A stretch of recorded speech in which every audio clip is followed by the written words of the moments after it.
History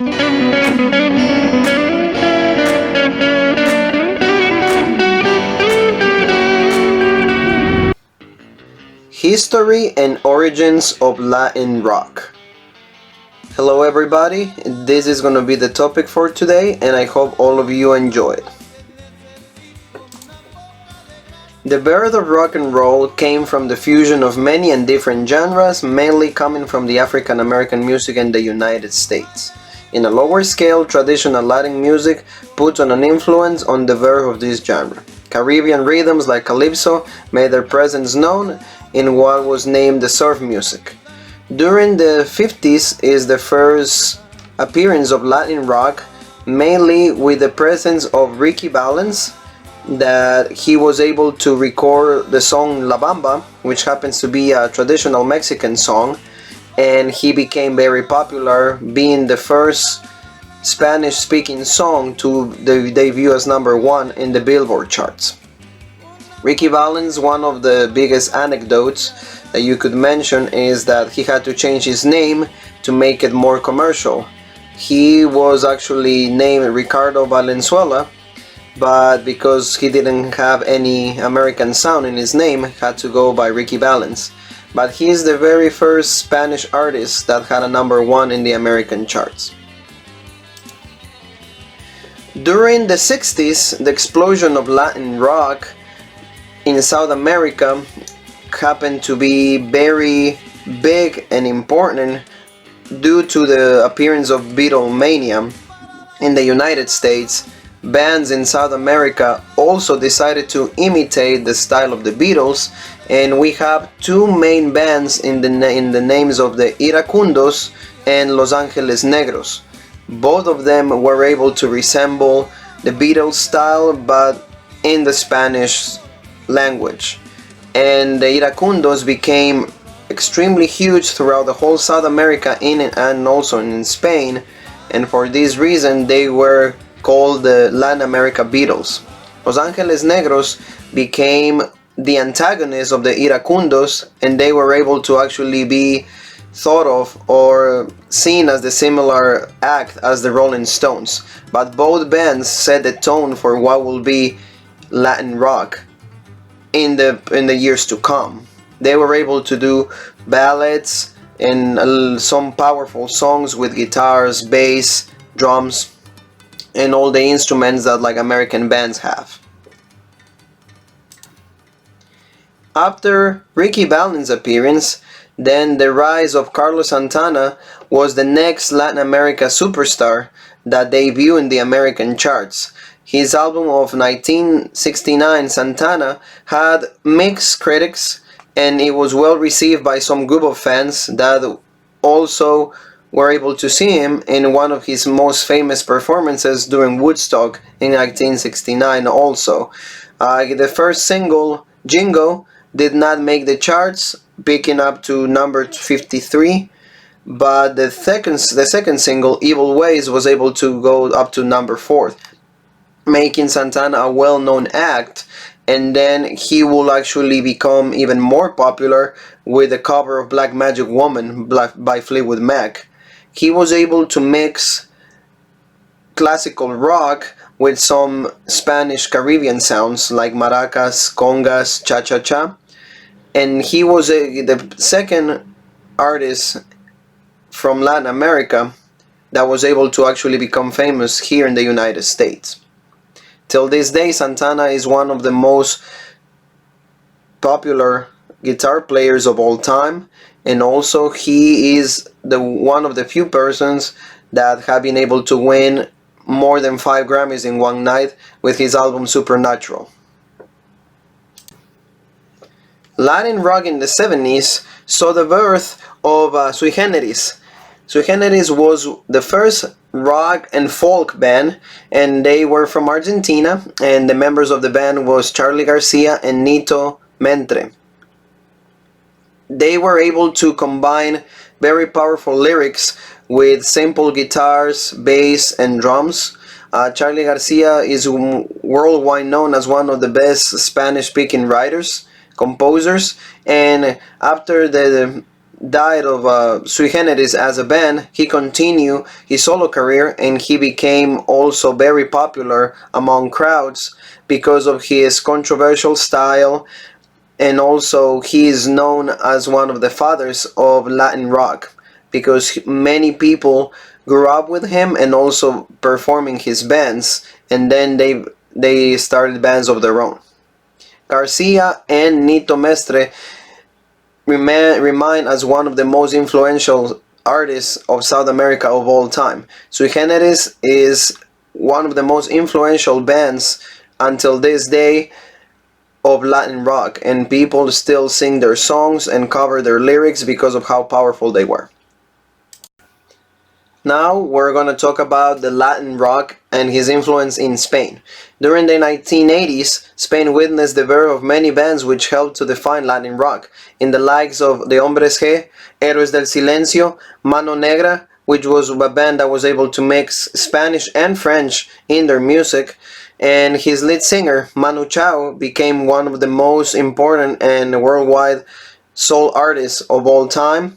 His album Clandestino became the best Spanish rock album of 1998.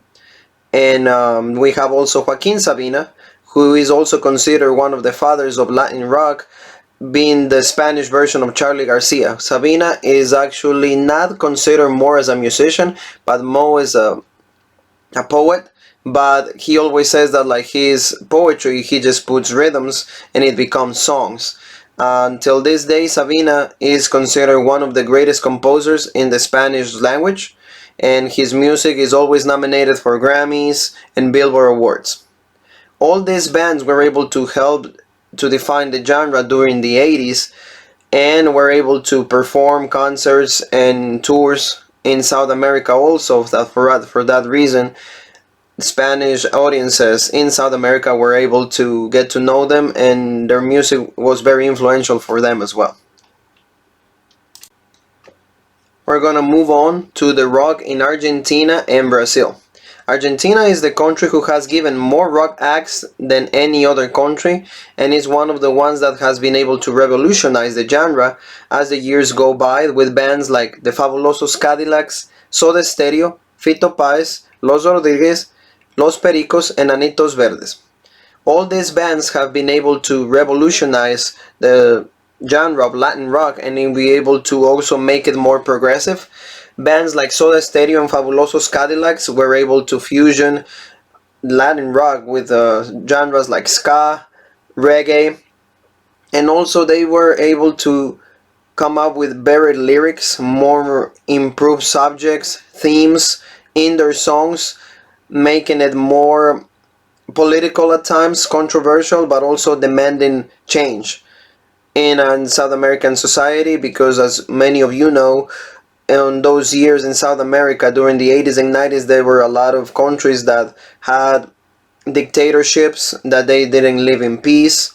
For that reason, the music was able to help audiences, to encourage them to demand change and to ask for a better life.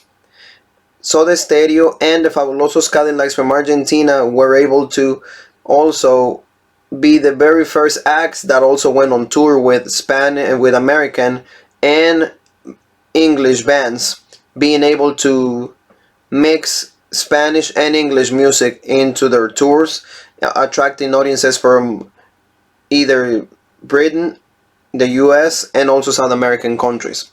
We have also Paralamas do Sucesso, which is a band that was originated in Brazil, and they are the most well-known act when it comes to Latin rock. They started doing the 80s, and the most popular song is Uma Brasileira, that has a Spanish version, has a Portuguese version, and also an English version. And they were able to remain active till this day, and they are the most well-known rock act, being able to tour in the likes of the Rodriguez, Fabulosos Cadillacs, Fito Páez. When we talk about Fito Páez, this is worth also saying that he was the piano player or the keyboard player for Charlie Garcia, and that's when he got his inspiration, and therefore he learned how to write songs under the mentoring of Charlie Garcia. The contributions of Latin rock in Mexico are also very vast. There are a variety of acts and bands that were able to define the genre, were able to put rock and especially Latin rock in the charts. And bands we have the likes of Café Tacuba, we have El Tri, and we also have Molotov. Café Tacuba is a band that like recently recorded Unplugged, and they've been together for almost 30 years.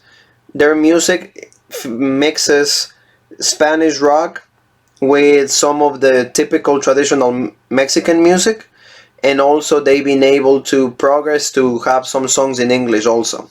Molotov is more like a controversial political band that have been able to come up with anthems against the corruption and monopolies that come from the United States and evolve all the way to Mexico. Their songs like have the connotation of asking for a better world and a better society. They have songs like Give Me the Power, Voto Latino, Frijolero, which very much criticize the government of George Bush and his relationship with the Mexican government when it came to drug dealing. And for that reason, all these bands have been able to change and inspire societies, asking the youth for a better society also, and to encourage audiences to not only demand for change but fighting for that chance. Alex Lora from El Tri is considered one of the craziest and one of the oldest rock and roll players of all time. He's been with the band since 1970, and Mexicans always attribute their likes to rock music because of Alex Lora. When we talk about the history of Latin rock, we gotta talk about also about the birth of MTV, and in this case we all know that MTV was already working or operating since 1981, but when we talk about MTV, we're gonna talk about MTV Latin America. The birth of MTV in Latin America took place on October 1st, 1993, and it was born due to the success of the American version of the MTV because the Latin audiences were demanding a channel similar to that. And MTV took initiative and they came out with MTV Latin America, and the first video that was broadcasted is We Are South American Rockers by Los Prisioneros from Chile.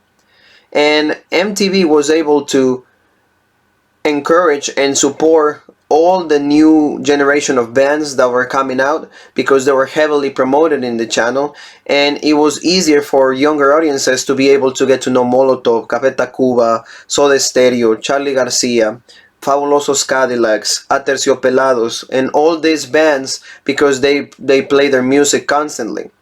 And many of these artists attribute their success to the birth and support from MTV, because MTV not only gave them a window for them to showcase their abilities or to present their music, but also they were able to compete against the American version of MTV when it came to MTV Unplugged and shows like Headbangers. And actually MTV developed the MTV Latin America award video for the VMAs or the MTV Video Music Awards, and they were able to have their own award ceremony. I'm gonna leave you with the first 2 minutes of the birth of MTV Latin America so you guys can enjoy, you guys can see how did it feel for the Latin audiences to have their own MTV. 10, 9, 8, 7, 6, 5, 5, 5, 4, 3, 1.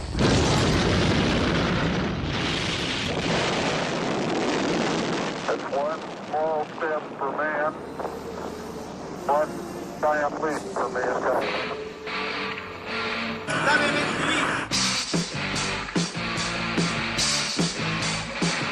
Running. Damas y caballeros, rock and roll. Somos Aerosmith. Esto es MTV. Dame mi MTV ahora. Bienvenido y buena suerte.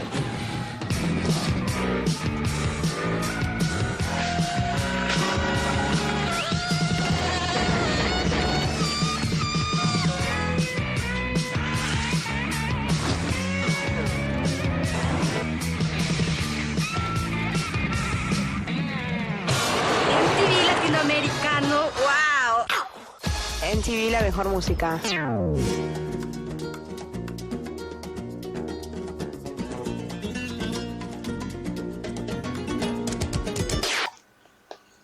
When we talk about the instruments and the type of music that the Latin rock produces, we're gonna just mention that they use the same kind of instruments that like any American or rock band will use, which is the guitars.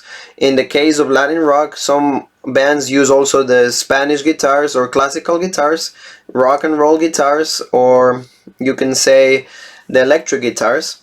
You also use the drums, the bass, the keyboard, pretty much the same type of instruments that like any other rock band will use, but with the addition of maracas, saxophones, or any other South American or Caribbean instruments to mixture them or fusion them into producing a different kind of style and sound.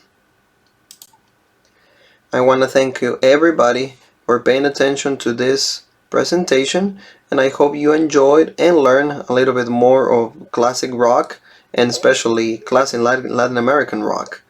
Hope everybody has a great day and a good rest of the semester.